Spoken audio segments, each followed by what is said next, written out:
दोस्तों, बात करेंगे बीजेपी में बढ़ते हुए सेकुलरिज्म की और इसके क्या कारण है, वहां तक पहुंचने की कोशिश करेंगे।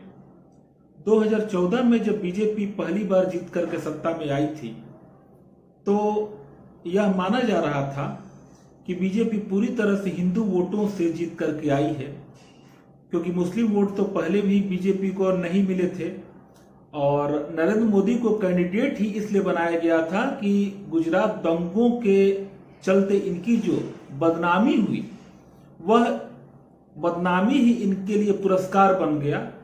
नहीं तो इनको प्रधानमंत्री के लिए कभी नॉमिनेट नहीं किया जाता। अगर गुजरात दंगे का केस अगर इनके जीवन से अगर गायब कर दिया जाए तो ये कभी प्रधानमंत्री नहीं बनते। तो मोदी प्रधानमंत्री बने हैं कांग्रेस के कृपा से, क्योंकि कांग्रेस ने उन पे आरोप लगाया था। और मैं नहीं मानता हूं कि नरेंद्र मोदी का गुजरात दंगों में जरा भी हाथ था, लेकिन कांग्रेस के आरोप लगाने से उनका कद बड़ा हुआ हिंदू समाज में। हिंदू समाज ऐसा समझने लगा कि नरेंद्र मोदी एक हिंदुवादी नेता हैं और 2014 में हिंदुओं ने उन्हें जम करके वोट दिया। यही कारण है कि प्रचंड बहुमत के साथ नरेंद्र मोदी 2014 में आए। फिर जैसा कि हिंदुओं की आदत होती है कि सत्ता में आने के बाद या किसी भी बड़े पद पे जाने के बाद वह पूरी तरह से सेकुलर बन जाता है, और न कि केवल सेकुलर बनता है, वह एक विशेष समुदाय का, मुस्लिमों का सपोर्ट करने लगता है और वह हिंदू विरोधी कार्य करने लगता है। और ऐसा करते हुए उसे पता भी नहीं चलता कि वह हिंदू विरोधी कार्य कर रहा है। तो जब 2014 में जब नरेंद्र मोदी सत्ता में आए तो यह कहीं ना कहीं मीडिया द्वारा नरेशन चलाए जाने के कारण कि नरेंद्र मोदी को इतना बहुमत मिलने का चांस नहीं था, जरूर मुस्लिमों ने भी वोट किया और एक झूठा नरेशन चलाया जाता है जिससे बीजेपी भी पूरी तरह से प्रभावित होती है और वह भी यह मान करके चलने लगती है कि मुस्लिमों ने हमें वोट किया इसलिए हम सत्ता में आए। जबकि यह सिर्फ बरगलाने के लिए ऐसा न्यूज मीडिया द्वारा चलाए जाते हैं और बीजेपी इसके ट्रैप में आ जाती है और वह मानने लगती है कि मुस्लिमों ने वोट किया। जबकि अगर मैं कहूं तो अपने निजी अनुभव के अनुसार मुझे आज तक एक मुस्लिम या कोई एक दलित नहीं मिला जो कि बीजेपी का सपोर्टर हो। अगर कोई कभी बीजेपी का सपोर्ट करते हुए मिला तो फेसबुक और ट्विटर के ही माध्यम से मिला, नहीं तो मैंने साक्षात आज तक एक आदमी नहीं देखा मुस्लिम और दलित में जो कि बीजेपी को सपोर्ट कर रहा हो। देखिए, मुस्लिम सपोर्ट नहीं करेगा बीजेपी को कभी, क्योंकि वो जानता है कि उसे क्या करना है। मुस्लिम हमेशा मुल्लाओं की बातें मान करके चलता है।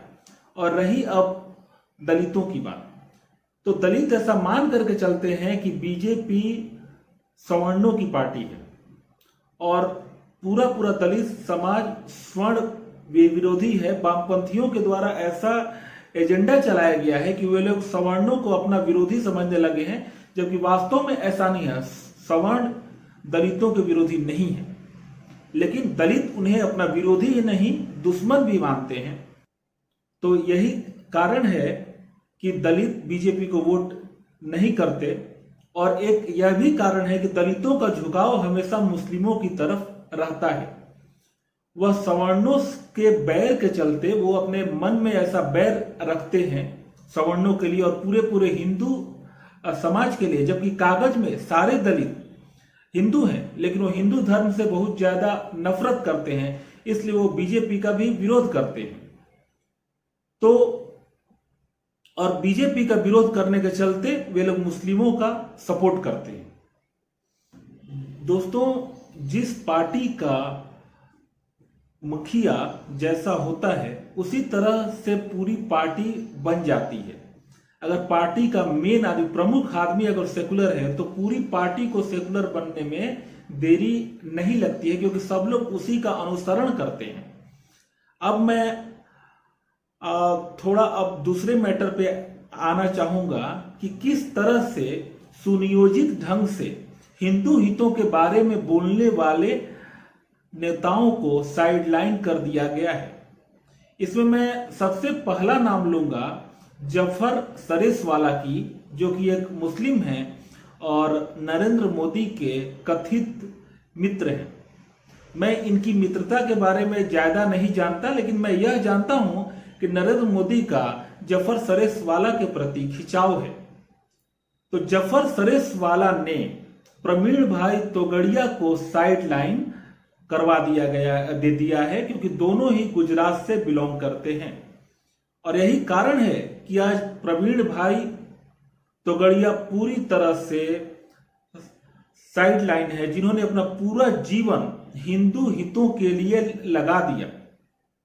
अब हम एक दूसरे व्यक्ति का नाम लेंगे जो अल्पसंख्यक कार्य मंत्रालय जिसके पास है। मैं मुख्तार अब्बास नकवी की बात कर रहा हूं। यह नकवी पूरी तरह से एक कट्टर से कट्टर मुसलमान और बहुत बड़ा जिहादी है।